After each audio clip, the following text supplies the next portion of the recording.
అంతర్జాతీయ మహిళా దినోత్సవం సందర్భంగా మహిళలకు మంత్రి సీతక్క శుభాకాంక్షలు తెలిపారు. మహిళలు ఆర్థికంగా ఎదిగే విధంగా రేవంత్ ప్రభుత్వం అనేక కార్యక్రమాలు చేపడుతోందన్నారు. ఇందిరమ్మ రాజ్యం ప్రజాప్రభుత్వం వచ్చిన వెంటనే మహిళలకు ఉచిత బస్సు ప్రయాణం కల్పించామన్నారు.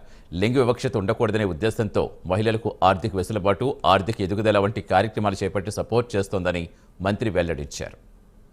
శుభాకాంక్షలను తెలియజేస్తా ఉన్నాను. ఈ యొక్క శుభదినాన నేటి మన ఇందిరమ్మ ప్రభుత్వం, సీఎం రేవంత్ రెడ్డి గారి ప్రభుత్వంలో మహిళా అభివృద్ధి, సమాజ అభివృద్ధి అనేటువంటి లక్ష్యాన్ని పెట్టుకొని మహిళలను అన్ని రంగాలలో అభివృద్ధి చేయడం కోసం, అనేక ఆర్థిక పరమైనటువంటి ఎదుగుదల కోసం వారిని మహిళలను ఆర్థికంగా ఎదిగే విధంగా సపోర్ట్ చేస్తూ అనేక కార్యక్రమాలను కూడా మనం తీసుకురావడం జరిగింది. మీకు అందరికీ తెలుసు, ఇందిరమ్మ ప్రభుత్వం వచ్చిన వెంటనే మహిళలను చైతన్యవంతం చేయాలి, మహిళల యొక్క ఆర్థిక స్థితిగతులను పెంచాలనేటువంటి లక్ష్యంతో ఇచ్చిన మాట ప్రకారం ఉచితంగా బస్సు మహిళలకు ఫ్రీ బస్ చేయడం జరిగింది ఆనాడు.